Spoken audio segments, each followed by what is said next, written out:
আসসালামু আলাইকুম। Welcome back to island PT. Welcome to another lesson tutorial. আমরা ধারাবাহিকতা রক্ষা করে experience 6 the art of expressing comparisons এর 6.3.1 এই অ্যাক্টিভিটিটি আজকে পড়ার চেষ্টা করব এবং এই অ্যাক্টিভিটিটি একটু দীর্ঘ লেসন হতে যাচ্ছে। সো আগেই আমি বলে রাখি, তোমরা যদি একটু সময় কম থাকে তাহলে ভেঙে ভেঙে এই লেসনটি দেখবে।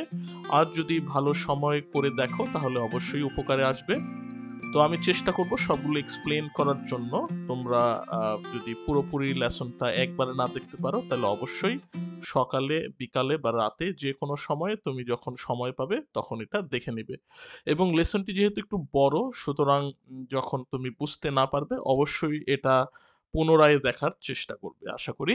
তো আমরা চলো লেসনে চলে যাই। প্রথমেই বলা আছে now read the note below, যে নিচে যে একটি নোট রয়েছে আমরা দেখতে পাচ্ছি, এই নোটটা পড়তে বলা হয়েছে। And explore the techniques for writing a, এবং কি করতে হবে? এক্সপ্লোর করতে হবে, জানতে হবে, সম্পর্কে জানতে হবে কিসের? কৌশল সম্পর্কে। এই যে টেক্সট লেখার কৌশলগুলো, কি text? Compare and contrast text, অর্থাৎ যে তুলনা করা বা বৈসাদৃশ্য করার যে টেক্সট রয়েছে, কম্পেয়ার অ্যান্ড কন্ট্রাস্ট সংক্রান্ত যে টেক্সট, সেই কৌশলগুলো নিচের নোটটা পড়ে সেই কৌশলগুলো সম্পর্কে তোমাকে জানতে হবে। এবং later check your understanding of the note by doing the activities it follows, এবং পরবর্তীতে এই নোটটি পড়ার পর তুমি কি বুঝতে পেরেছো নিচের কাজগুলো করে তা যাচাই করতে হবে। আমরা দেখতে পাচ্ছি নিচে কিছু কাজ রয়েছে। আমরা যদি ভালো করে লক্ষ্য করি, এখানে বড় একটা টেক্সট রয়েছে, এখানে ভেন ডায়াগ্রাম রয়েছে একটি, এবং কম্পেয়ার এবং কন্ট্রাস্ট যে টেক্সটটি এটি কিভাবে লিখতে হয় সেটি একটি ধারণা দেওয়া আছে। এবং তোমরা যে ডট ডট ডট ডট দেখতে পাচ্ছ, এখানে আসলে তোমাকে কিছু কাজ দেওয়া হয়েছে, যে যে সম্পর্কে তোমার কম্পেয়ার এবং কন্ট্রাস্ট সম্পর্কে যে সম্পর্কে লেখা আছে, এই লেখার উদাহরণ লেখা দেখে তোমাকে নিজের মতো করে লিখতে হবে। তো এই আইডিয়াটা ব্যবহার করে তুমি কিভাবে নিজে এই কম্পেয়ার এবং কন্ট্রাস্ট টেক্সট লিখতে পারো সেই বিষয়টাই এখানে তোমার করে দেখাতে হবে। তাহলেই বুঝা যাবে যে আসলে তুমি এই যে অ্যাক্টিভিটিটি সেটা ঠিকমতো করতে পারো কিনা। সুতরাং কম্পেয়ার এবং কন্ট্রাস্ট যে টেক্সট বা প্যারাগ্রাফ বা কম্পোজিশন বা আর্টিকেল যেটাই তুমি লেখো না কেন যেকোনো বিষয়ের উপর, সেটা লেখার জন্য আমরা যেটা দেখতে পাচ্ছি, আমি যদি তোমাদের সামারি করে বুঝাই, এই কম্পেয়ার এবং কন্ট্রাস্ট এসে লেখার ২ টা সাধারণ যে স্ট্রাকচার রয়েছে, একটি হচ্ছে দ্য ব্লক স্ট্রাকচার এবং আরেকটি হচ্ছে the point by point structure. দুটোর মাধ্যমেই আমরা আসলে কম্পেয়ার এবং কন্ট্রাস্ট টেক্সট লিখি। এবং এই ২ টা যদি আমি সামারি করে তোমাদের দেখাই তাহলে আসলে টেক্সটটি তোমাদের জন্য ইজি হবে। আমরা যদি কম্পেয়ার এবং কন্ট্রাস্ট এসে ২ টি পদ্ধতি আলোচনা করি, ১ম পদ্ধতি যেটি আমরা আগে বললাম, দ্য ব্লক স্ট্রাকচার। এই ব্লক স্ট্রাকচারের ৪ টি আ ধাপ রয়েছে। ১ম টি হচ্ছে ইন্ট্রোডাকশন, তারপরেরটি হচ্ছে বডি প্যারাগ্রাফ, যেখানে আমরা যে বিষয়ের উপর লেখা হবে কম্পেয়ার এবং কন্ট্রাস্ট এসে, সেই বিষয়ের যে মিলগুলো রয়েছে সেগুলো এই বডি প্যারাগ্রাফ 1 এ আসে, যে ২য় ধাপ। এবং ৩য় ধাপে বডি প্যারাগ্রাফ 2 তে আমরা ডিসিমিলারিটিস বা অমিলগুলো লিখতে পাই। এবং ৪ নাম্বারে কনক্লুশন, সেখানে উপসংহার টানি। ঠিক আ এর পাশাপাশি যে আরেকটি পদ্ধতির কথা আলোচনা করা হবে সেটা হলো the point by point structure. এখানে ১ম ধাপটি হচ্ছে ইন্ট্রোডাকশন, সিমিলার এই ব্লক স্ট্রাকচারের মতো। ২য় পদ্ধতি হচ্ছে বডি প্যারাগ্রাফ 1, যেখানে পয়েন্ট বেস কম্প্যারিজন হয়, অর্থাৎ নির্দিষ্ট একটা বিষয়ের প্রতি আলোচনা হয় যেখানে সিমিলারিটি, ডিসিমিলারিটি একসাথে আলোচনা করা হয়। সিমিলারলি এখানে বডি প্যারাগ্রাফ 2, বডি প্যারাগ্রাফ 3 এবং ইচ্ছা করলে বডি প্যারাগ্রাফ 4, এরকম অনেকগুলা বডি প্যারাগ্রাফ দেওয়া যেতে পারে। এটাই হচ্ছে ব্লক স্ট্রাকচার থেকে পয়েন্ট বাই পয়েন্ট স্ট্রাকচারের যে ভিন্নতা, সেই বিষয়টা এখানে রয়েছে। অর্থাৎ এটা পয়েন্ট বেস কম্প্যারিজন করে। এখানে বডি প্যারাগ্রাফ ২ টার বদলে অনেকগুলা থাকতে পারে। এখানে টেক্সটে মূলত ৩ টি বডি প্যারাগ্রাফ দেওয়া আছে এবং সর্বশেষ কনক্লুশন, ঠিক ব্লক স্ট্রাকচারের মতো এখানেও কনক্লুশন থাকবে।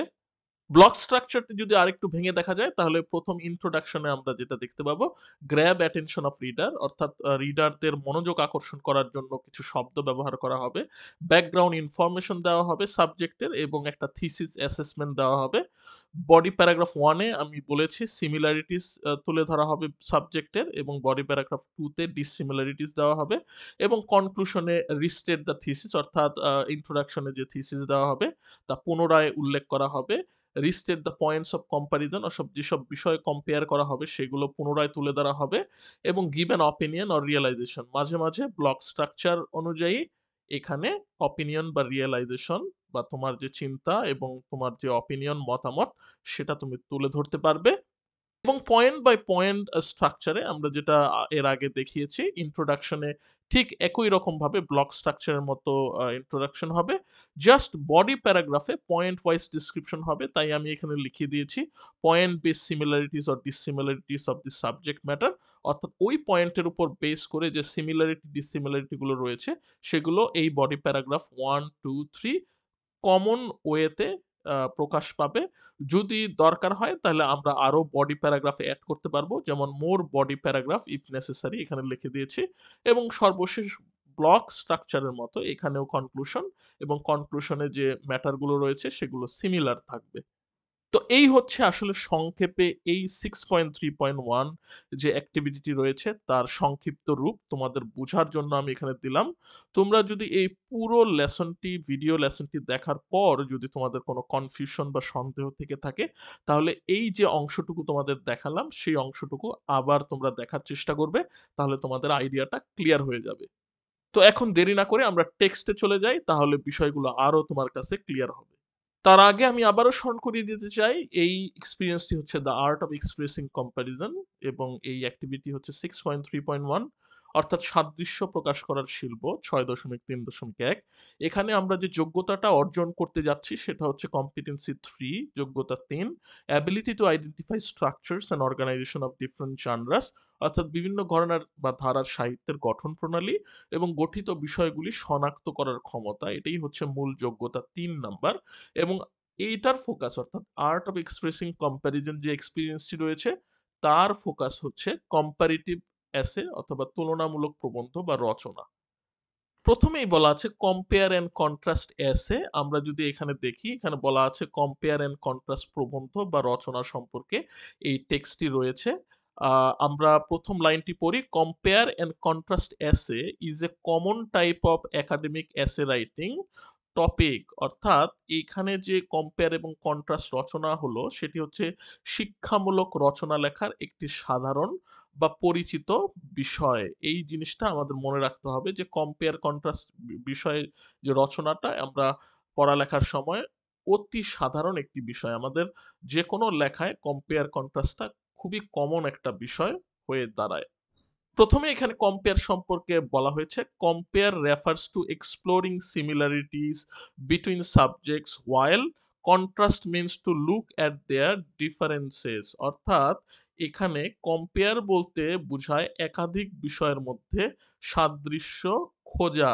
এই কম্পেয়ার হচ্ছে সাদৃশ্য খোঁজা, আর অন্যদিকে আর কন্ট্রাস্ট বা বৈসাদৃশ্য বলতে বোঝায় তাদের পার্থক্য খোঁজা। তাহলে আমরা একটা বিষয় জানলাম যে কম্পেয়ার শব্দটার মধ্যে সাদৃশ্য খুঁজে বের করি, মিল খুঁজে বের করার চেষ্টা করি আমরা, আর কন্ট্রাস্টের মধ্যে আমরা বৈসাদৃশ্য বা অমিল বা পার্থক্য খোঁজার চেষ্টা করা হয়। A compare and contrast essay explores the similarities and differences between two subjects to have some deeper insight into the two, অর্থাৎ কম্পেয়ার এবং কন্ট্রাস্ট রচনা দুটি বিষয়ের মধ্যে মিল এবং পার্থক্য অন্বেষণ করে বা খোঁজ করে যাতে সেগুলোর গভীরে সূক্ষ্ম দৃষ্টি দেওয়া যায়। In a compare and contrast essay, we either compare the two subjects or contrast them or sometimes we do both. তাহলে এই কথাটির অর্থ কি? এই কথাটির অর্থ হচ্ছে যে কম্পেয়ার এবং কন্ট্রাস্ট রচনায় আমরা হয় দুটো বিষয়ের মধ্যে তুলনা করি, তুলনা তো আমি বললামই যে আসলে সাদৃশ্য বের করা, বা পার্থক্য বা ভিন্নতা বের করি, হয়তো তুলনা করি বা পার্থক্য বের করি, অথবা আমরা কি করি কখনো কখনো দুটোই করি, অর্থাৎ অনেক সময় কম্পেয়ার কন্ট্রাস্ট দুটোই আলোচনা করা হয় পয়েন্ট বাই পয়েন্ট স্ট্রাকচারে, এটা বেশিরভাগ দেখা যায়। The subject we compare in the essay are usually in the same category although they have their difference, অর্থাৎ আমরা যে দেখি রচনায় যে বিষয়গুলোর তুলনা করি সেগুলো সাধারণত একই শ্রেণীর, যদিও সেগুলোর মধ্যে ভিন্নতা আছে। আমরা যেসব বিষয়গুলো তুলনা করি এবং ভিন্নতাও বের করি সেগুলো সাধারণত একই শ্রেণীর বা ক্যাটাগরির বিষয় হয়ে থাকে। যেমন আমরা যে আজকের টেক্সটটি পড়ব, এই টেক্সটে আমরা বাস এবং রেল দুটোই যানবাহন, দুটোর মধ্যেই সিমিলারিটি আছে এবং দুটোর মধ্যে কিছু ভিন্নতা আছে। তো এইসব বিষয়ের উপরেই আসলে কম্পেয়ার এবং কন্ট্রাস্ট ধরনের এসে লেখা হয়। তোমরা সাধারণত দেখো অনেক সময় কম্পেয়ার কন্ট্রাস্ট রচনায় সিটি লাইফ, ভিলেজ লাইফ এরকম রচনাগুলো আসে। তো দুটোই জীবন ধারণ করার জন্য জায়গা, ভিলেজ এবং সিটি, কিন্তু দুটোর মধ্যেই জীবন ধারণ করে মানুষ। সিমিলারিটি এটা রয়েছে, আবার ডিফারেন্সেসও রয়েছে। এইগুলো আসলে কম্পেয়ার এবং কন্ট্রাস্ট রচনায় আমরা পাই। For example, we can write an essay comparing two books or contrasting them, or can do both to get a clear understanding of them. তো এখানে বলা আছে, আমি যেটা আসলে বাস বা রেলের কথা বললাম, এখানে বলা আছে উদাহরণস্বরূপ আমরা দুটো বইয়ের মধ্যে তুলনা বা বৈসাদৃশ্য অথবা দুটোই করে রচনা লিখতে পারি যাতে দুটো সম্পর্কে স্পষ্ট ধারণা পাওয়া যায়। অর্থাৎ এরকম হতে পারে যে একজন লেখক দুইটি বই লিখেছে, দুইটি বই দুই রকমের। তো একই লেখক লিখেছে, তুলনা করতে পারি আমরা। আবার বৈসাদৃশ্য করতে পারি, দুই ধরনের লেখা লিখেছে। আবার দুইটো বই দুই রকমের হতে পারে। একটি পোয়েট্রি অর্থাৎ কবিতার বই হতে পারে, একটি নোভেল হতে পারে বা উপন্যাস হতে পারে। তো এই বিষয়গুলোর মধ্যে আসলে কম্পেয়ার এবং কন্ট্রাস্ট গুলো হয়। তো আসলে ক্যাটাগরি একটাই থাকে, শ্রেণী একটাই থাকে, যেটা আমি আগেই বললাম বা টেক্সটে বলা আছে। Likewise, it can be two movies, two cities, and two schools. অর্থাৎ এটা দুটো মুভি হতে পারে, অর্থাৎ দুটো চলচ্চিত্র হতে পারে, দুটো শহর হতে পারে, দুটো বিদ্যালয়ের মধ্যেও একইভাবে তুলনা অথবা বৈসাদৃশ্য আমরা দেখতে পারি বা কম্পেয়ার এবং কন্ট্রাস্ট এসে হতে পারে। When we write a compare and contrast essay, we try to make connection between two subjects that are not obvious but illustrate the subtle, surprising, and unexpected similarities and differences between these subjects. অর্থাৎ যখন আমরা compare and contrast রচনা লিখি, আমরা দুটো বিষয়ের মধ্যে সম্পর্ক তৈরির চেষ্টা করি যেটি স্পষ্ট নয়, কিন্তু বিষয় দুটোর মধ্যে সূক্ষ্ম, বিস্ময়কর বা অপ্রত্যাশিত মিল এবং অমিল ব্যাখ্যা করে। So to write a compare and contrast essay, you need to use your observations and analytical skills to pay close attention to the issues, analyze the information, and make meaningful arguments about the issues to compare them.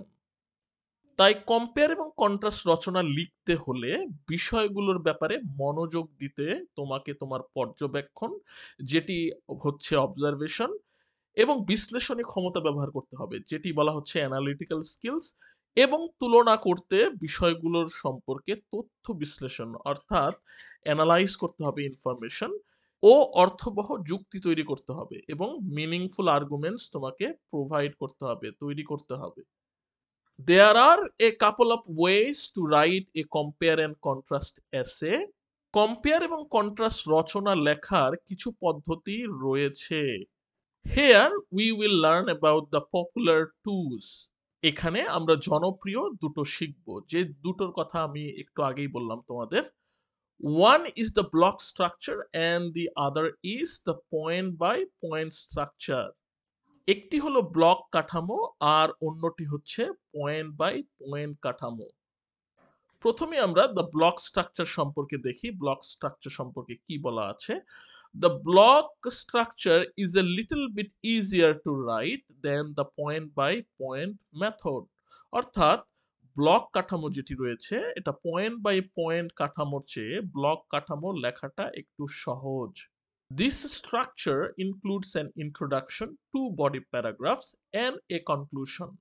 এই কাঠামোতে থাকে একটি ভূমিকা বা সূচনা, দুটি মূল বক্তব্য অনুচ্ছেদ থাকে এবং আরেকটি উপসংহার থাকে। The first body paragraph talks about various features of one subject, and the second body paragraph discusses the similar feature of another subject. অর্থাৎ প্রথম মূল বক্তব্য অনুচ্ছেদ একটি বিষয়ের বিভিন্ন বৈশিষ্ট্য নিয়ে কথা বলে, আর দ্বিতীয় মূল বক্তব্য অনুচ্ছেদ অন্য বিষয়টির একই বৈশিষ্ট্য নিয়ে আলোচনা করে। So in the block structure, each paragraph focuses on one separate thing, and all together you have 4 paragraphs. তাই ব্লক প্রণালীতে প্রতিটি অনুচ্ছেদ পৃথক জিনিসের উপর আলোকপাত করে এবং সর্বমোট 4টি অনুচ্ছেদ থাকে। এখন আমরা দ্বিতীয় যে পদ্ধতিটি রয়েছে the point by point structure, এটা সম্পর্কে একটু জানি। এখানে বলা আছে this structure give the readers more detail about the subject that are compared, and readers may find it more interesting than the block method. অর্থাৎ পয়েন্ট বাই পয়েন্ট যে কাঠামোটি রয়েছে, এই কাঠামো তুলনীয় বিষয়গুলি সম্পর্কে পাঠককে বিস্তারিত জানার, আর পাঠকগণ এটিকে ব্লক কাঠামোর চেয়ে অধিক আনন্দের বা মজার মনে করতে পারেন। তাহলে একটা বিষয় দেখতে পারলাম, এটা ইন্টারেস্টিং এবং অনেক বিস্তারিত থাকে। This method is a bit different from block method, as in this method you will get more than 2 paragraphs in the body. অর্থাৎ এর আগে আমরা দেখেছি যে বডিতে 2 প্যারাগ্রাফস থাকে, কিন্তু এই পদ্ধতিটি ব্লক পদ্ধতি থেকে একটু আলাদা, কারণ এই পদ্ধতিতে মূল বক্তব্য অনুচ্ছেদ 2টির চেয়ে অধিক থাকে। সেটা 3টি হতে পারে, 4টি হতে পারে, 5টি হতে পারে, সেটা প্রয়োজনের উপর নির্ভর করবে। Each body paragraph talks about one point of comparison, অর্থাৎ প্রত্যেকটা যে বডি প্যারাগ্রাফ বা মূল বক্তব্যের যে অনুচ্ছেদ থাকবে, সেটা তুলনার একটি দিক আলোচনা করবে, অর্থাৎ একটা দিক নিয়ে আলোচনা করবে, পয়েন্ট নিয়ে আলোচনা করবে। For example, if the first paragraph talks about one point of comparison, the second paragraph will focus on different point of comparison. উদাহরণস্বরূপ, যদি প্রথম অনুচ্ছেদ একটি তুলনীয় বিষয় নিয়ে কথা বলে, দ্বিতীয় অনুচ্ছেদ ভিন্ন একটি দিক নিয়ে কথা বলবে। Now let's explore how to brainstorm some similarities and differences between the two subjects to write a compare and contrast essay. এখন কম্পেয়ার এবং কন্ট্রাস্ট যে রচনা লিখতে দুটি বিষয়ের মধ্যে মিল ও অমিল পেতে কিভাবে মাথা খাটাতে হয়, চলো সেটা খতিয়ে দেখি। Let's look at a simple example of compare and contrast essay from activity 6.1.1, that is, which transportation, rail or bus, you will choose for the journey.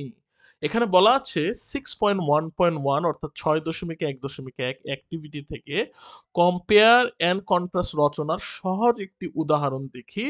সেটা হলো, ভ্রমণের জন্য তুমি রেল না বাস কোন পরিবহন বেছে নিবে। তোমরা অলরেডি 6.1 করে এসেছো, যেখানে বাস না রেল নিয়ে তুমি কক্সবাজার না সাজেক ভ্যালি যাবে সেটার বিষয়ে লেখা ছিল। তো এই এক্সাম্পলের মাধ্যমেই এখানে উদাহরণ টানা হচ্ছে।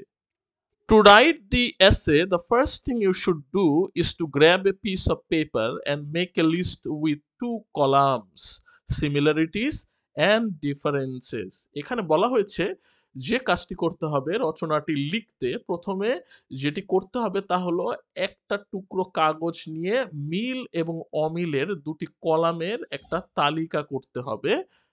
Then jot down the key things first, then the most striking ones. তারপর প্রথমে সবচেয়ে গুরুত্বপূর্ণ বিষয়গুলো লিখতে হবে, তারপর সবচেয়ে লক্ষণীয় বিষয়গুলো। Here you can also use a Venn diagram, 2 circles that overlap.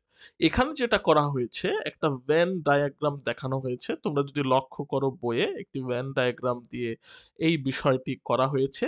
অর্থাৎ এখানে তুমি ভ্যান নকশা বা রেখাচিত্র, অর্থাৎ 2টি বৃত্ত যেখানে একটি অপরটির আংশিক ঢেকে রাখে, সেটা ব্যবহার করতে পারো। Now in the section where it overlaps, note the similarities and differences in the part of the circle that does not overlap. এখানে 2টি কথা বলা হয়েছে। একটি হচ্ছে যেখানে ওভারল্যাপ হয় সেখানে সিমিলারিটি লিখতে হবে, যেখানে ডিফারেন্স লিখতে হবে সেই জিনিসটা হচ্ছে যেখানে ওভারল্যাপ না হয়। এর বাংলাটি হচ্ছে, এখন যে শাখায় এটি আংশিক ঢেকে দেয় সেখানে মিলগুলো লিখতে হবে, বৃত্তের যে অংশটি ঢেকে দেয় না সেখানে অমিলগুলো নোট করো। আমরা যদি খেয়াল করি নিচে একটি ভেন ডায়াগ্রাম দেওয়া আছে। এই ভেন ডায়াগ্রামে আমরা দেখতে পাচ্ছি যেটা ওভারল্যাপ করছে, অর্থাৎ এখানে টমেটো এবং অ্যাপল দুটিই আসলে সিমিলার আইটেম। সো এখানে মিল রয়েছে, দুটোই ফ্রুট। এটার মধ্যে মিল রয়েছে, রাউন্ড শেপ দুটাই এবং স্মুথ স্কিন গুলো খুব স্মুথ। সো এই ৩ টি কমন ফিচার রয়েছে। এইটি দেওয়া হয়েছে এই ২ টি বৃত্ত যেখানে ওভারল্যাপ হয়েছে, যেখানে মিল রয়েছে সেই তথ্যগুলো এখানে দিতে হবে এবং যেখানে ওভারল্যাপ হয়নি অর্থাৎ বৃত্তের নিজস্ব অংশ, সেখানে ওই সাবজেক্টের অর্থাৎ এই পাশে অ্যাপল, এই অ্যাপেলের নিজস্ব গুণ হোয়াইট ফ্ল্যাশ, ফার্ম, সুইট অর্থাৎ এর সাদা ফ্ল্যাশ বা মাংস, এটা শক্ত এবং এটা মিষ্টি। অন্যদিকে টমেটোর যে গুণগুলো রয়েছে আলাদা, সেটা হলো রেড ফ্ল্যাশ অর্থাৎ এটা হোয়াইট নয়, এটা হলো রেড অর্থাৎ ভিতরে লাল রঙের মাংস জিনিস দেখতে পাই আমরা। মাসি অর্থাৎ এটা ফার্ম না, শক্ত না, নরম, পানি পানি থাকে। এবং সেভরি অর্থাৎ এটা সুইট না, রাদার এটা এক ধরনের সেভরি স্বাদযুক্ত, টকটক মিঠা মিঠা এরকম স্বাদযুক্ত হয়ে থাকে।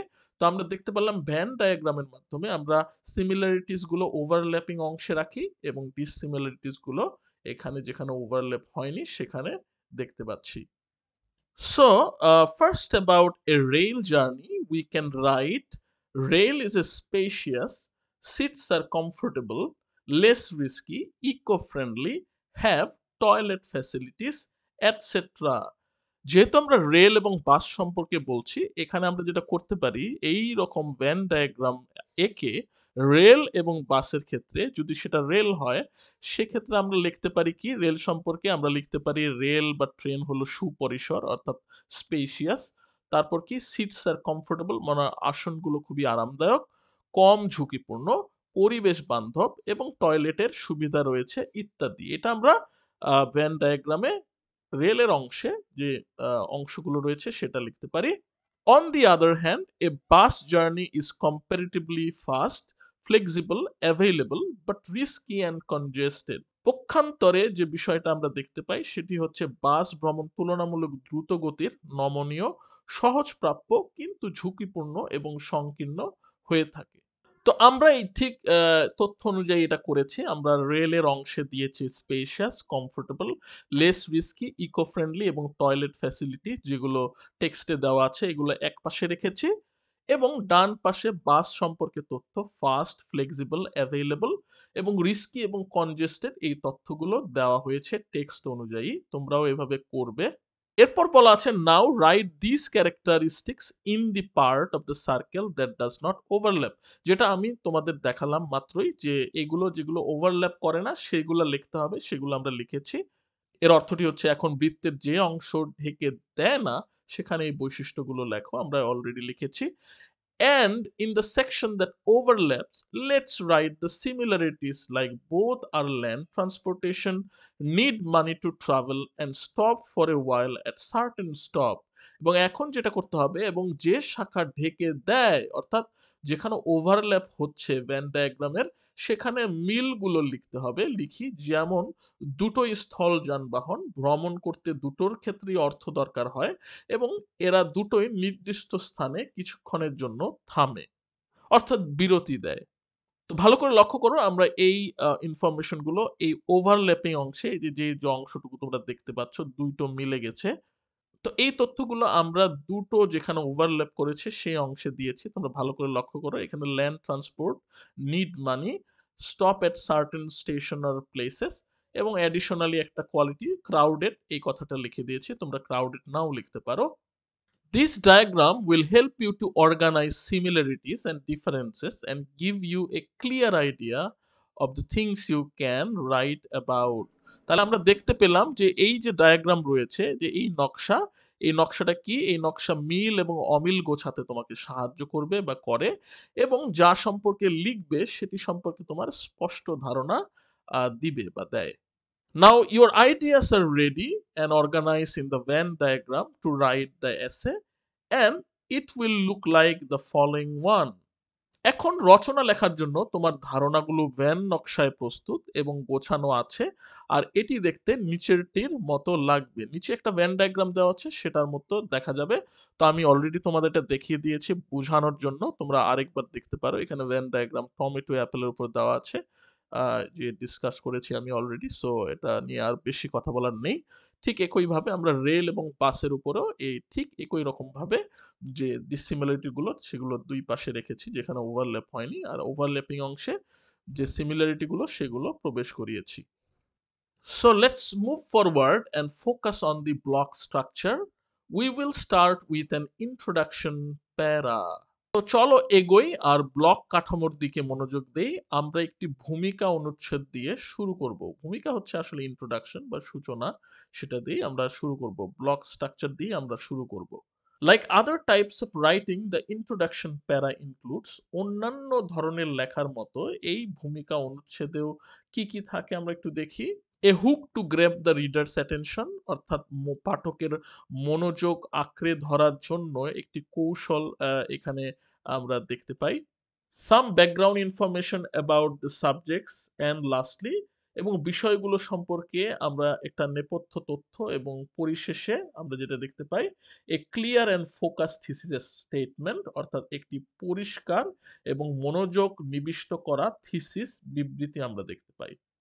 সো ব্লক স্ট্রাকচারের জন্য এখানে আমরা একটা ইন্ট্রোডাকশন দেখতে পাচ্ছি। For the essay the introduction may be, এই এসেটার জন্য অর্থাৎ কম্পেয়ার কন্ট্রাস্ট এসে, যেটা ব্লক স্ট্রাকচার পদ্ধতি, এই রচনাটির জন্য ভূমিকা কিরকম হতে পারে সেটার আইডিয়া বইয়ে দেওয়া আছে। তো বইয়ে লেখা আছে, rail and bus are too common and most use transportation to travel in our country. আমাদের দেশে ভ্রমণের জন্য দুটি পরিচিত এবং সাধারণ এবং সর্বাধিক ব্যবহৃত বাহন হচ্ছে রেল এবং বাস। Both are land transportation, yet they differ in a lot of ways.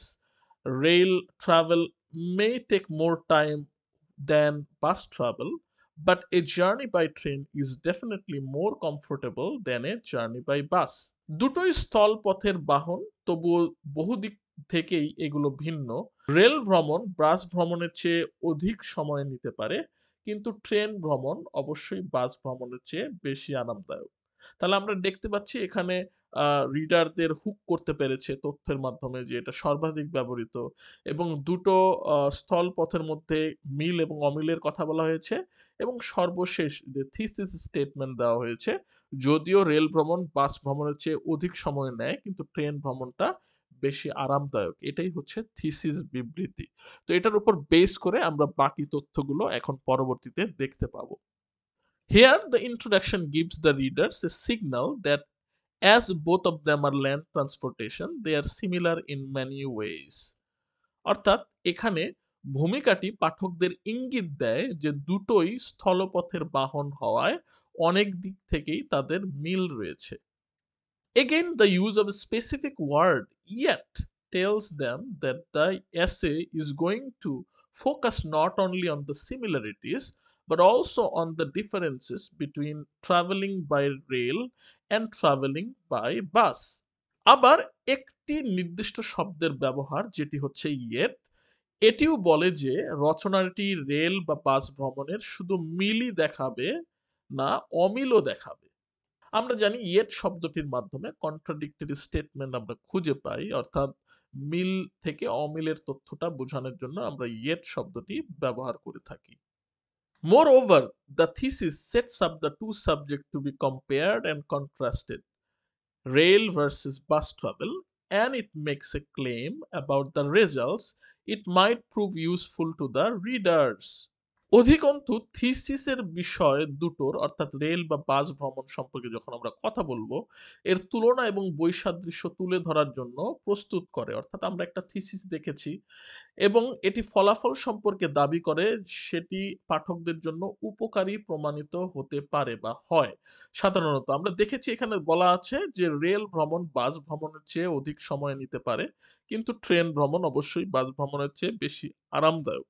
এই যে কথাটি বলা আছে, থিসিস স্টেটমেন্ট দেওয়া আছে, এর মাধ্যমে আসলে যারা যাত্রী বা পাঠক তারা যখন বাস বা ট্রেন ভ্রমণ করে তখন এই থিসিসটা ধরে তারা আরামদায়ক ভ্রমণের জন্য আসলে ট্রেনকে বেছে নেয়। তো এই কথাটি এখানে বলা আছে যে তুলনা এবং বৈসাদৃশ্য তুলনা করার পর যে থিসিসটি রয়েছে এই থিসিসটা পাঠকদের জন্য অনেক সময় উপকারী প্রমাণিত হয়। তো আমরা অলরেডি ইন্ট্রোডাকশনটা দেখে ফেললাম। বইয়ে একটি নমুনা ইন্ট্রোডাকশন দেওয়া আছে। তো আমরা এখন যেটা করব সেটা আমরা দেখতে পাচ্ছি। এখানে লেখা আছে, "it's time two write the first body paragraph." যে ব্লক স্ট্রাকচারের যে ১ম মূল বক্তব্য অনুচ্ছেদ রয়েছে সেটাই এখন লেখার সময়। এখানে বলা আছে, "here we will talk about rail travel and how it is similar to bus travel. So let's start writing. Don't forget to use your ideas in the Venn diagram." এখানে প্রথমেই বলা আছে আমরা রেল ভ্রমণ সম্পর্কে এবং কিভাবে এটি বাস ভ্রমণের মতোই সে সম্পর্কে আমরা কথা বলবো, অর্থাৎ মিলগুলো নিয়ে মূলত কথা বলবো। আমি তোমাদের অলরেডি বলেছি যে ব্লক স্ট্রাকচারে প্রথম বডি প্যারাগ্রাফ গুলো মিলের উপর নিয়ে কথা বলে। তো চলো লেখা শুরু করি এবং ভ্যান নকশার তোমার ধারণাগুলো ব্যবহার করতে ভুলো না। আমরা অলরেডি ভ্যান ডায়াগ্রামের মাধ্যমে মিলগুলো দেখিয়েছি, তোমরা আরেকবার নজর করে দেখে নিবে বা লিখে নিবে। বইয়ে লেখা আছে, people always travel by rail and bus, both of them are public land transportation. অর্থাৎ মানুষ সব সময় রেল ও বাসে ভ্রমণ করে, এই দুটো স্থল পথের গণপরিবহন। অর্থাৎ একটি মিল এখানে বলে দেওয়া রয়েছে। They are always crowdy and also have the risk of pick pocketing. অর্থাৎ যেহেতু এরা সবসময় জনাকীর্ণ থাকে, মানুষে ভর্তি থাকে এবং পকেট মারের ঝুঁকিও এখানে রয়েছে, দুটোতেই রয়েছে, ট্রেনেও আছে বাসেও আছে। তো এটি হচ্ছে মিল। So passengers always need to be careful about their belongings. অর্থাৎ তাই যাত্রীদের সবসময় তাদের জিনিস সম্পর্কে সতর্ক থাকতে হয়। তো এই অংশটুকু বলা আছে বইয়ে। এখন এখানে যেটি বলা হয়েছে, বলতে বলা হয়েছে, now it's your turn to write the rest two similarities following the Venn diagram. এখন তোমার পালা ভ্যান নকশা অনুসরণ করে বাকি দুটো মিল লেখার। একটা মিল তো লেখা হয়েছে, তোমরা ভ্যান ডায়াগ্রামে ৩টি বা ৪টি মিল দেখতে পেরেছিলে। তো এখানে ২টি মিল এসে পড়েছে, ক্রাউডি এবং ল্যান্ড ট্রান্সপোর্টেশন। আমি ক্রাউডি বা ক্রাউডেড লিখেছিলাম। তো বাকি দুটো যে মিল রয়েছে সেটা সম্পর্কে তুমি ঠিক নিচের মতো লিখতে পারো। আমি এখানে নিচে লিখে দিয়েছি। আমি লিখেছি হচ্ছে, people who want to travel by train or bus need to pay money for a ticket. অর্থাৎ যারা ট্রেন বা বাসে ভ্রমণ করতে চান তাদের টিকেটের জন্য টাকা দিতে হয়। তো এই কাজটা করতে হয়, টাকা তো দিতেই হবে, নাহলে তো হবে না। সেটা ট্রেন হোক বাস হোক। এটা হচ্ছে আরেকটি মিল। Both train and buses have specific places they stop along the way until they reach their final destination. অর্থাৎ ভ্রমণ পথে ট্রেন বা বাস উভয়েরই নির্দিষ্ট থামার কিছু জায়গা রয়েছে। তারা তাদের চূড়ান্ত গন্তব্যে পৌঁছার আগ পর্যন্ত সেখানে বিরতি নেয় বা থেমে থাকে। তোমরা এটা দেখো। এই বিষয়টা সত্য নয় যদি লোকাল বাস হয়ে থাকে, এর কোনো ঠিক ঠিকানা নাই আসলে কোথায় থামে না না থামে। কিন্তু নরমালি যেটা হয়, ট্রেনের স্টেশন থাকে, বাসেরও কিছু জায়গা থাকে যেখানে খাবার দাবার করার জন্য বিরতি নেয়। তো এই বিষয়গুলো থাকে। আবার মানুষ নরমালি কিছু স্পেসিফিক জায়গায় থামে এবং নামে। সো এই বিষয়গুলো আমরা দুটোতেই দেখতে পাই। এগুলো হচ্ছে মিল। তো তোমরা এইভাবে লিখবে। তো আমরা প্রথম বডি প্যারাগ্রাফ লিখে ফেললাম। এখানে বলা আছে, let's move to the second body paragraph. চলো দ্বিতীয় মূল বক্তব্য অনুচ্ছেদের দিকে যাই। এখানে কি বলা আছে? Here we will write about bus travel and how they are different from rail travel. এই যে বডি প্যারাগ্রাফ 2 আছে, এখানে আমরা মূলত সিমিলারিটি লিখবো না, লিখবো হচ্ছে ডিসিমিলারিটিস বা ডিফারেন্সেস। তো এই কারণেই বলা আছে এখানে আমরা বাস ভ্রমণ এবং কিভাবে সেটি রেল ভ্রমণের থেকে আলাদা তাই এখানে লিখবো। বইয়ে এখানে নমুনা কিছু তথ্য লেখা আছে। বলা আছে, travelling by bus is usually faster than a train, but sometime the bus needs more time to reach the destination places because of traffic jam. অর্থাৎ এখানে বলা আছে বাস ভ্রমণ সাধারণত ট্রেনের চেয়ে দ্রুত গতির, কিন্তু কখনো কখনো যানজটের কারণে গন্তব্যে পৌঁছাতে বাসের বেশি সময় লাগে। তাহলে এটা হচ্ছে ডিফারেন্স। ডিফারেন্সটা কোথায়? যে বাস আসলে নরমালি ফাস্টার, কিন্তু যদি যানজটে পড়ে তাহলে আবার উল্টো ঘটনা ঘটে, ট্রেন আবার আগে চলে যায়। On the other hand, the train has its own path and there is no traffic jam at all. So instead of being faster, the bus is sometimes slower than the train. অন্যদিকে ট্রেনের নিজস্ব পথ আছে, রেলপথ যেটাকে আমরা বলি। আর সেখানে কোনো যানজট হয় না, নরমালি নেই। কারণ যদি ক্রসিং এ না পড়ে তাহলে ট্রেন তার নিজস্ব পথেই, নিজস্ব গতিতে, নিজস্ব সময়েই আসলে গন্তব্যে পৌঁছে যায়। তাই দ্রুত গতির হওয়া সত্ত্বেও কখনো, কখনো বাস ট্রেনের চেয়ে ধীর গতির হয়ে থাকে। সো এটা একটা এক্সপ্লেনেশন যে আসলে বাস আ মূলত দ্রুত গতির হলেও যেহেতু ট্রেনের নিজস্ব পথ রয়েছে, ট্রেন অনেক সময় যানজটে না পড়ে বাস যদি যানজটে পড়ে তার আগেই নির্দিষ্ট গন্তব্যে পৌঁছে যায়।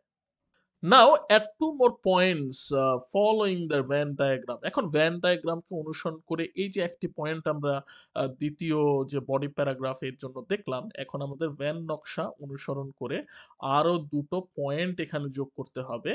এইজন্য আমি এখানে লিখেছি buses can get very crowded and uncomfortable because there is not enough space to move around. অর্থাৎ বাসগুলি খুব ভিড় এবং অস্বস্তিকর হতে পারে কারণ চারপাশে চলাফেরা করার জন্য তার পর্যাপ্ত জায়গা থাকে না। Trains on the other hand R much more spacious and comfortable. অন্যদিকে ট্রেনগুলি অনেক বেশি প্রশস্ত এবং আরামদায়ক হয়ে থাকে। Buses can also be dangerous because sometimes they go too fast. Trains are safer because they follow a set path and don't usually speed. এর মানে হচ্ছে বাসগুলিও বিপজ্জনক হতে পারে কারণ কখনো কখনো তারা খুব দ্রুত যায় এবং ট্রেনগুলি নিরাপদ কারণ তারা একটি নির্দিষ্ট পথ অনুসরণ করে এবং সাধারণত গতি বাড়ায় না। অর্থাৎ যে স্পিড থাকে নরমালি সেই স্পিডেই তারা আগায়। তো এখানে আমরা দুটো অমিলের কথা দেখলাম। একটা অমিল হচ্ছে ক্রাউডি বা লেস কমফোর্টেবল হচ্ছে বাস, লেস স্পেস থাকে। আর বাস যদিও খুব ডেঞ্জারাস হয়ে থাকে কিন্তু ট্রেন আসলে সেফটির কথা চিন্তা করলে ট্রেন সেফ বেশি কারণ তারা নির্দিষ্ট পথ অনুসরণ করে। সো এই দুটি ডিফারেন্স তুমি লিখতে পারো যেটি আমরা ভেন ডায়াগ্রাম থেকে পেয়েছি। So now we will write the conclusion paragraph. In the conclusion we will. তো এখন আমরা উপসংহার অনুচ্ছেদ লিখব এবং উপসংহারে আমরা কি কি লিখব সেটা বলা আছে এখানে। রিস্টেট দ্য থিসিস, পুনরায় থিসিসটা উল্লেখ করতে হবে বা বলতে হবে। Restate the points of comparison and maybe, তুলনায় পয়েন্টগুলো যেগুলো রয়েছে সেগুলো পুনরায় বলতে হবে এবং হয়তো কি করতে হবে, give an opinion or realization, মতামত বা উপলব্ধি জানাতে হবে। তো কনক্লুশনটা আসলে বইয়ে লেখা আছে, আমরা এখানে একটু পড়ে দেখি। Our conclusion paragraph may look like this, আমাদের কনক্লুশনটা বা উপসংহার অনুচ্ছেদটি হয়তো এরকম হতে পারে বা এমন দেখাতে পারে। To conclude, we can say it is clear that people use rail and bus for traveling different places for their advantages and disadvantages. উপসংহারে আমরা বলতে পারি মানুষ সুবিধা এবং অসুবিধা বিবেচনায় বিভিন্ন স্থানে যেতে রেল এবং বাস ব্যবহার করে। They have similarities but they are different in many ways, like traveling by train is more comfortable, less risky and eco-friendly than traveling by bus. অর্থাৎ সেগুলোর মধ্যে মিল আছে কিন্তু বিভিন্নভাবে তারা আলাদা, যেমন ট্রেন ভ্রমণ বাস ভ্রমণের চেয়ে বেশি আরামদায়ক, কম ঝুঁকিপূর্ণ এবং পরিবেশ বান্ধব। So to my opinion, traveling by rail is preferable to traveling by bus. তাই আমার মতে বাসে ভ্রমণের চেয়ে রেলে ভ্রমণ অধিকতর পছন্দসই। তো আমরা দেখছি থিসিস স্টেটমেন্টটি যেটি রয়েছে সেটি পুনরায় উল্লেখ করা হয়েছে এবং এখানে অপিনিয়ন বা রিয়েলাইজেশন দেওয়া আছে যে my opinion travelling by rail is preferable. তো আমরা দেখতে পাচ্ছি যে কনক্লুশনের যে স্টেপগুলো সেই স্টেপগুলো আসলে এখানে বলা যায়, কনক্লুশনে লেখা যায়। Now write the whole essay and share it with your groups. Finally share it with your class, with the class. এখন সম্পূর্ণ রচনাটি লেখো এবং তোমার দলের সাথে শেয়ার করো, অবশেষে শ্রেণীর সাথে শেয়ার করো। তা আমরা অলরেডি সবগুলো পার্ট লিখে ফেলেছি, সবগুলো একসাথে আমি এখানে করেছি। তোমরা দেখতে পাচ্ছ টাইটেল দিয়েছি rail or bus journey, so ইন্ট্রোডাকশনটা আমরা এখানে কপি পেস্ট করেছি, তারপরে বইয়ে যে অংশটি দিয়েছিল সেই অংশটি এখানে নিয়ে এসেছি। এটা বডি প্যারাগ্রাফ 1 ব্লক স্ট্রাকচারের, এবং পরবর্তী ২টা পয়েন্ট এড করেছি যেটা তোমরা দেখতে পাচ্ছ যে একটু সবুজ ব্যাকগ্রাউন্ড দিয়েছি। এটা নিজস্ব লেখা, তোমরা তোমাদের মতো লিখবে। ঠিক একইভাবে বডি প্যারাগ্রাফ 2 তোমরা এখানে দেখতে পাচ্ছ। এটা টেক্সটের অংশ এবং এটা টেক্সটের বাইরের অংশ যেটি তুমি নিজে লিখবে, এবং সর্বশেষ আমরা কনক্লুশন দিয়েছি। যেহেতু এগুলো বাংলা ডিসকাশন আমি অলরেডি তোমাদের অর্থ সহ বলে দিয়েছি, তাই এখানে আমি করছি না, তোমরা এটা জাস্ট দেখে নিবে। এইভাবে ঠিক লিখে তুমি তোমার ক্লাসের সাথে শেয়ার করতে পারো। It's time to focus on the point by point structure. এতক্ষণ আমরা ব্লক স্ট্রাকচার নিয়ে কথা বললাম, এখন আমাদের সময় হচ্ছে পয়েন্ট বাই পয়েন্ট কাঠামোর দিকে নজর দেবার। তো তোমরা যদি ভুলে থাকো বা ভুলে যাও পয়েন্ট বাই পয়েন্ট স্ট্রাকচারটা কি, ভিডিওর শুরুতেই তোমরা আমি একটা সিম্পল সামারি দেখিয়েছি, সেটা এক নজর দেখে আসতে পারো, তাহলে এই লেসনটি আরো হেল্পফুল হবে। Like the block structure, the point by point structure also includes an introduction paragraph, body paragraphs, and a conclusion paragraph. Block কাঠামোর মতোই এটিরও ভূমিকা বা সূচনা অনুচ্ছেদ থাকে, মূল অনুচ্ছেদ থাকে এবং উপসংহার অনুচ্ছেদও থাকে। But the point by point structure is different from the block structure as it has more than two body paragraphs and each body paragraph talks about both the subject which are compared. কিন্তু এটি block কাঠামো হতে আলাদা কারণ এটিতে মূল বক্তব্য অনুচ্ছেদ দুটির বেশি থাকে এবং প্রতিটি মূল বক্তব্য অনুচ্ছেদ তুলনীয় বিষয় দুটোর বিষয়েই কথা বলে। অর্থাৎ এখানে মূল বক্তব্যের যে অনুচ্ছেদ বা বডি প্যারাগ্রাফ এটা ২টার বদলে আরো বেশি থাকে। ৩টা, ৪টা, ৫টা এরকম থাকে, এবং যে মূল বক্তব্য রয়েছে সেটার বিষয়ে তুলনাগুলো নিয়ে সিমিলারিটি, ডিসিমিলারিটি দুটো পয়েন্টই এখানে কথা বলা হয়। The structure of a point by point method looks like this. Point by point পদ্ধতির কাঠামো ঠিক এমন দেখা যেতে পারে বা দেখায়। আমরা দেখে নিচ্ছি এখানে ইন্ট্রোডাকশন এন্ড ইন্ট্রোডাক্টরি প্যারাগ্রাফ দেওয়া আছে, অর্থাৎ ভূমিকা বা সূচনা অনুচ্ছেদ থাকে। Body paragraph 1 point of comparison 1, এখানে তোমার পয়েন্ট দিতে হবে, ইয়োর পয়েন্ট বলা আছে, অর্থাৎ বডি অনুচ্ছেদ 1 এ তুলনা পয়েন্ট নাম্বার 1, অর্থাৎ 1 নাম্বার প্যারাগ্রাফে 1 নাম্বার কম্পারিজন পয়েন্ট দিতে হবে বা তুলনার একটা পয়েন্ট দিতে অ্যাড করতে হবে। ঠিক একইভাবে বডি প্যারাগ্রাফ 2 তে পয়েন্ট কম্পারিজন 2, তোমার পয়েন্ট এখানে লিখতে হবে 2 নাম্বার পয়েন্ট। বডি প্যারাগ্রাফ 3 তে তোমার পয়েন্ট অফ কম্পারিজন 3 লিখতে হবে। ঠিক এরকম বাংলায় আমি এখানে দিয়ে দিচ্ছি তুলনা পয়েন্ট 1, তুলনা পয়েন্ট 2, তুলনা পয়েন্ট 3, এভাবে যদি আরো পয়েন্ট লাগে তাহলে আরো লিখতে পারে এবং তোমার নিজস্ব যুক্তি এখানে দাঁড় করাবে। এবং সর্বশেষ ব্লক কাঠামোর মতো এখানে একটা কনক্লুশন বা এই কনক্লুডিং প্যারাগ্রাফ থাকে, উপসংহার বা সমাপ্তি অনুচ্ছেদ যেটাকে বলা হচ্ছে। তাই in this essay, 3 points of comparison, both similarities and dissimilarities, are talked about in the 3 body paragraphs, and each paragraph will focus on a point of comparison. অর্থাৎ এই রচনায় 3টি মূল বক্তব্য অনুচ্ছেদে তুলনার 3টি পয়েন্ট মিল এবং অমিল দুটোই আলোচিত হয়েছে, এবং প্রতিটি অনুচ্ছেদ তুলনার একটি পয়েন্টের উপর আলোকপাত করা হয়েছে। যেহেতু এটা পয়েন্ট বাই পয়েন্ট হয়ে থাকে, তাই পয়েন্টের উপরে মিল অমিলগুলো তুলে ধরা হয়। এক্ষেত্রে আমরা দেখতে পাচ্ছি 3টা পয়েন্টের কথা বলা আছে, অর্থাৎ রেল এবং ব্রাসের উপরে যে আমরা কম্পেয়ার কন্ট্রাস্ট যে অ্যাসেটি লিখছি সেখানে 3টা পয়েন্ট আমরা দেখতে পাবো। তবে অন্যান্য কম্পেয়ার কন্ট্রাস্টের ক্ষেত্রে 3টি পয়েন্টের চেয়ে বেশিও হতে পারে। দ্য ইন্ট্রোডাকশন প্যারাগ্রাফ অর্থাৎ ভূমিকা অনুচ্ছেদ আমরা দেখতে পাচ্ছি এখানে লেখা আছে, it's your turn to write the introduction paragraph following the block structure as they are similar. Don't forget to mention your points of comparison in the thesis statements, as the points will let the readers know what points your body paragraph are focusing on.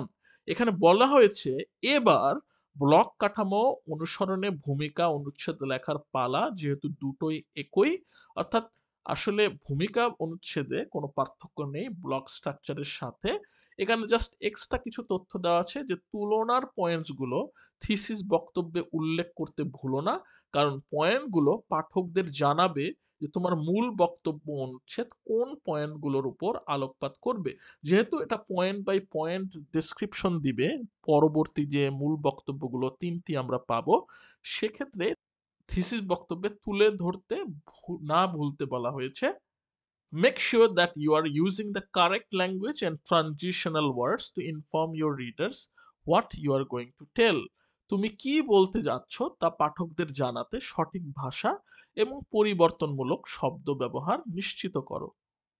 তো point by point যে method রয়েছে সেখানে এখানে বলা হয়েছে right your introduction paragraph here, অর্থাৎ তোমার ভূমিকা অনুচ্ছেদ এখানে লেখো। তো আমি এখানে লিখে দিয়েছি, দেখতে পাচ্ছ তোমরা। Trains and buses are the two most common ways to travel in our country. Even though they are both land transportation, they have some differences. While buses might be faster, trains are usually more comfortable for long journeys. অর্থাৎ train এবং বাস আমাদের দেশে যাতায়াতের সবচেয়ে সাধারণ দুটি উপায়। যদিও তারা উভয়ই স্থল পরিবহন, তাদের কিছু পার্থক্য রয়েছে। যদিও বাসগুলো দ্রুততর হতে পারে, ট্রেনগুলি সাধারণত দীর্ঘ যাত্রার জন্য আরো আরামদায়ক। তো এই যে তোমরা প্যারাগ্রাফটি দেখতে পাচ্ছ, এটি ইন্ট্রোডাকশন হিসেবে দিতে পারো, অথবা ব্লক স্ট্রাকচারে যে ইন্ট্রোডাকশনটা দেওয়া আছে হুবহু তুমি ওই রকম ভাবেই দিতে পারো। এখন আসি আমরা দ্য ফার্স্ট বডি প্যারাগ্রাফে। আমরা দেখি বডি প্যারাগ্রাফে কি আমরা লিখবো, অর্থাৎ প্রথম মূল বক্তব্য অনুচ্ছেদ। যেহেতু এটা পয়েন্ট বাই পয়েন্ট স্ট্রাকচার, আমরা নিশ্চয়ই কোনো না কোনো পয়েন্ট এখানে দেখতে যাচ্ছি। Let's explore what would be inside the first body paragraph. চলো দেখি প্রথম মূল বক্তব্য অনুচ্ছেদের ভিতরে কি থাকতে পারে। To write the first body paragraph follow your thesis. প্রথম মূল বক্তব্য অনুচ্ছেদ লিখতে তোমার যে থিসিস সেটা অনুসরণ করো। Suppose from the Venn diagram your first point of comparison is rail journey is more comfortable. তো তোমরা এখানে দেখতে পাচ্ছ যে ধরো যে তোমার প্রথম পয়েন্ট যেটা নিয়ে তুমি কম্প্যারিজন করবে সেটা হচ্ছে আসলে কমফোর্ট নিয়ে বলা। দেখো যে কমফোর্টেবল কথাটা বলা আছে, মোর কমফোর্টেবল। রেল জার্নিটা বাস জার্নি থেকে মোর কমফোর্টেবল কিনা, এটাই your first body paragraph may look like this. যদি আমরা কমফোর্ট নিয়ে বলি তাহলে এইভাবে হতে পারে। এটা আসলে আমরা বইয়ে দেখতে পেরেছি, বইয়ে একটা উদাহরণ দেওয়া আছে, কমফোর্ট নিয়ে আমরা পয়েন্টটা দেখতে পাচ্ছি। অর্থাৎ এর বাংলা হচ্ছে, মনে করো ভেন নকশায় তোমার তুলনায় প্রথম পয়েন্টটা হতে যাচ্ছে রেল ভ্রমণ বাস ভ্রমণের চেয়ে অধিক আরামদায়ক। অর্থাৎ আরামের কথাটা এটা হচ্ছে প্রথম পয়েন্ট যেটা নিয়ে আমরা ফার্স্ট বডি প্যারাগ্রাফে লিখবো। তোমার প্রথম মূল বক্তব্য অনুচ্ছেদ এমন হতে পারে। এটা টেক্সটে দেওয়া আছে, আমরা হুবহু এখানে লিখেছি। দেখো আমি এখানে হলুদ কালার দিয়ে মার্ক করে রেখেছি যে কমফোর্ট যে রয়েছে সেটা পয়েন্ট নিয়ে এখানে ডিসকাশন হবে। এখানে তুলনা এবং বৈসাদৃশ্য আমরা এখানে দেখতে পাবো। প্রথমেই বলা আছে যে comfort is a primary concern of people when they travel from one place to another, especially if it is a long journey. অর্থাৎ এক স্থান থেকে অন্য স্থানে ভ্রমণ করার সময়, বিশেষত যদি লম্বা ভ্রমণ হয়, মানুষের প্রাথমিক চিন্তা থাকে আরাম বা স্বাচ্ছন্দ্য। The train is spacious and has more leg space. অর্থাৎ ট্রেন সাধারণত খুব সুপরিসর বা অনেক জায়গা নিয়ে হয়ে থাকে, তাই পা রাখার জন্য অধিক জায়গা পাওয়া যায়। People can move freely if they need and don't need to be stuck to their seats. প্রয়োজন হলে বা আসনে আটকে থাকা না লাগলে লোকেরা স্বাধীনভাবে ঘোরাফেরা করতে পারে। In contrast, the bus is congested and there is little space for legs and hand luggage. পক্ষান্তরে বাস গিঞ্জি এবং পা ও হাত ব্যাগ রাখার জন্য জায়গা নেই বললেই চলে। অর্থাৎ অপেক্ষাকৃত কম জায়গা সেখানে থাকে বাসে ট্রেনের থেকে। Passenger don't have any option but to sit in their seats. যাত্রীদের আসনে বসে থাকা ছাড়া কোনো বিকল্প নেই বাসের ক্ষেত্রে। If it is a long distance journey sometimes the elderly passenger get sick. এটা যদি লম্বা দূরত্বের কোনো ভ্রমণ হয়, কখনো কখনো বয়স্ক যাত্রীরা অসুস্থ হয়ে পড়েন, যেটা আমরা বাসে দেখতে পাই। So it is clear that both the transport have their distinct features and are different from each other. তাই এটি স্পষ্ট যে উভয় বাহনেরই পৃথক বৈশিষ্ট্য রয়েছে এবং এগুলো পরস্পর থেকে আলাদা। তো এইটা হলো প্রথম বডি প্যারাগ্রাফ। আমরা এখানে দেখতে পাচ্ছি লেখা আছে, so right two more body paragraphs following your thesis statement. তোমার যে থিসিস বিবৃতি রয়েছে সেটা অনুসরণ করে আরো দুটি মূল বক্তব্য অনুচ্ছেদ লিখতে হবে, যেহেতু এখানে পয়েন্ট অফ কম্প্যারিজন তিনটি, একটি হয়ে গিয়েছে যেটা কমফোর্টের উপরে আমরা দেখতে পেয়েছি বইয়ে। আমি এখানে দ্বিতীয় প্যারাগ্রাফটি লিখেছি body paragraph, write your body paragraph two here, অর্থাৎ তোমার দ্বিতীয় মূল বক্তব্য অনুচ্ছেদ এখানে লেখো। তোমরা দেখতে পাচ্ছ দ্বিতীয় যে পয়েন্ট অফ কম্প্যারিজনটা করেছি সেটা হচ্ছে রিস্ক এবং ডেঞ্জারের উপরে, ঝুঁকি বা বিপদের কথা যেটি রয়েছে সেখান থেকেই আমি এই আলোচনাটা বা বডি প্যারাগ্রাফটি লিখেছি। দেখো এখানে লিখেছি, when we think about risk or danger, traveling by train is safer. আমরা যখন ঝুঁকি বা বিপদের কথা চিন্তা করি তখন ট্রেনে ভ্রমণ করা নিরাপদ। Train follow tracks, so there's no chance for reckless driving. Train কি ফলো করে? একটা নির্দিষ্ট ট্র্যাক ফলো করে বা পথ ফলো করে, অনুসরণ করে, তাই বেপরোয়া গাড়ি চালানোর কোনো সুযোগ এখানে থাকে না। But buses can be riskier because they move quickly and some drivers don't drive safely. কিন্তু বাসগুলি ঝুঁকিপূর্ণ হতে পারে কারণ তারা দ্রুত চলাচল করে মাঝে মধ্যেই, এবং কিছু চালক আছে নিরাপদে তারা নিজেরাও চালায় না, এটাও একটা কারণ। They don't care much about other people's life. তারা অন্য মানুষের জীবন সম্পর্কে খুব একটা চিন্তা করে না। That's why traveling by train is safer than traveling by bus. তাহলে সেফটির কথা চিন্তা করলে বা ঝুঁকি বা বিপদের কথা চিন্তা করলে বাস ভ্রমণের চেয়ে ট্রেনে ভ্রমণ করা নিরাপদ। তাই আমরা যে বডি প্যারাগ্রাফ 2 তে যে পয়েন্টের উপর ডিসকাস করলাম সেটা হচ্ছে রিস্ক বা ডেঞ্জার, তার সাথে সাথে সেফটি ম্যাটার। এখন আমাদের পালা বডি প্যারাগ্রাফ 3 লেখা, তাই এখানে বলা আছে right your body paragraph 3 here. তোমার তৃতীয় যে মূল বক্তব্য অনুচ্ছেদ এখানে লেখো। তো আমরা 3 নাম্বার পয়েন্ট নিয়ে আলোচনা করব, যেটা হচ্ছে অ্যাভেইলেবিলিটি বা সহজ প্রাপ্যতা, অর্থাৎ বাস এবং ট্রেনের মধ্যে কোনটা সহজে পাওয়া যায় বা কোনটা কঠিন সে বিষয় নিয়ে। তো প্রথমে বলতে পারি আমরা buses are more available and can go to more places than trains because there are many more buses than trains. Bus ট্রেনের চেয়ে অধিক সহজপ্রাপ্য এবং ট্রেনের চেয়ে বেশি জায়গায় যেতে পারে, কারণ ট্রেনের চেয়ে অনেক বেশি বাস অ্যাভেইলেবল বা পাওয়া যায়। But trains are better for the environment and have a very important facility, bathroom. অর্থাৎ তবে ট্রেনগুলি পরিবেশের জন্য ভালো এবং এটি একটি গুরুত্বপূর্ণ সুবিধা রয়েছে, যেটি হচ্ছে বাথরুম সুবিধা। So, train might be a better choice if someone needs a bathroom or wants to be more eco-friendly. সুতরাং কারো বাথরুমের প্রয়োজন হলে বা আরো পরিবেশ বান্ধব ভ্রমণ চাইলে বা হতে চাইলে ট্রেনগুলি একটি ভালো পছন্দ হতে পারে। তাহলে আমরা একটা পয়েন্ট অফ ডিসকাশন এখানে পেলাম, অ্যাভেইলেবিলিটি এবং ফ্যাসিলিটি, এটাও বলা যেতে পারে। দুটো পয়েন্ট এখানে আমরা নিয়ে এসেছি, কিন্তু মূল পয়েন্টটি হচ্ছে অ্যাভেইলেবিলিটি, যেটা আমরা তৃতীয় বডি প্যারাগ্রাফে লিখতে পারি।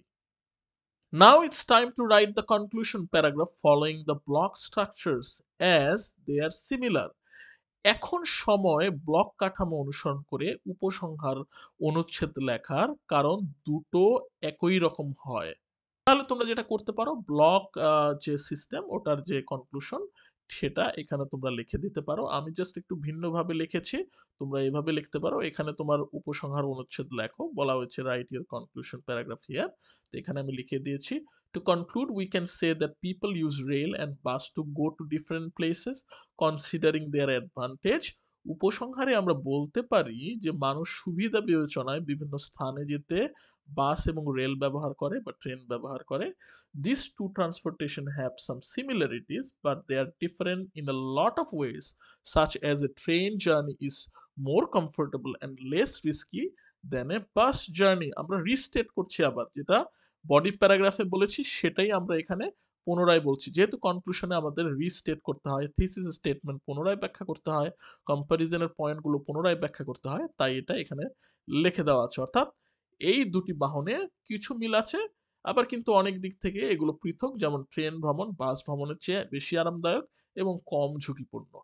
Haynes I think travelling by rail is preferable to bus. এটা একটা অপিনিয়ন, যেহেতু কনক্লুশনে অপিনিয়ন বা রিয়েলাইজেশন লেখা যায়, অতএব আমি মনে করি বাসের চেয়ে ট্রেনে ভ্রমণ অধিকতর পছন্দনীয়। Finally, compile the whole essay and share it in groups and later with the class. অবশেষে পুরো রচনাটি একত্র করো এবং প্রথমে দলের সাথে এবং পরে পুরো শ্রেণী বা ক্লাসের সাথে শেয়ার করো। যেভাবে আমরা ব্লক স্ট্রাকচারের এসে লিখেছিলাম ঠিক একইভাবে পয়েন্ট বাই পয়েন্ট স্ট্রাকচারটাও সবগুলো একত্র করে আমরা এখানে দিয়েছি। তোমরা তোমাদের খাতায় লিখবে রেল অর বাস জার্নি। তোমরা তোমাদের পয়েন্ট বাই পয়েন্ট স্ট্রাকচার তোমরা দেখতে পাচ্ছ প্রথমে ইন্ট্রোডাকশন, তারপরে প্রথম বডি প্যারাগ্রাফ যেটা বইয়ে ছিল কমফোর্টের উপরে আলোচনা করা হয়েছে কমফোর্ট নামক পয়েন্টের ক্ষেত্রে। দ্বিতীয় বডি প্যারাগ্রাফ আমরা রিস্ক এবং ডেঞ্জারের উপর আলোচনা করেছি যেটা এখানে দিয়েছি, এবং পরবর্তী অ্যাভেইলেবিলিটির উপরে তৃতীয় যে বডি প্যারাগ্রাফ বা তৃতীয় পয়েন্ট সেটা নিয়ে আলোচনা করা হয়েছে, এবং সর্বশেষ একটা কনক্লুশন দেওয়া হয়েছে। এখানে আমরা থিসিস স্টেটমেন্ট, অ্যাডভান্টেজ ডিসঅ্যাডভান্টেজের কথা বলেছি, দুটো পার্থক্যের কথা বলেছি, এবং অবশ্যই আমাদের একটা অপিনিয়ন এখানে সেট করে দিয়েছি। এই ছিল 6.3.1 এর যে বিস্তারিত lesson. I hope this lesson has been helpful. এটা একটা বড় একটা ভিডিও লেসন ছিল। আশা করি তোমরা এটা মনোযোগের সহিত এবং ধৈর্য নিয়ে দেখবে। তোমরা যদি কোনো কিছু বুঝতে অসুবিধা হয় তাহলে ভিডিওটি টেনে আবার দেখবে, পুনরায় দেখবে, এবং ক্ষেত্র বিশেষে শুরুর দিকে যে আমি তোমাদের সামারি দেখিয়ে দিয়েছিলাম সেটি নজর দিবে। সেক্ষেত্রে তোমাদের লেসনটি আরো হেল্পফুল হবে বলে আমি আশা করি। তো পরবর্তী লেসন দেখার আমন্ত্রণ জানিয়ে আজকে এখানেই শেষ করছি। Have a great day. Allah Hafiz.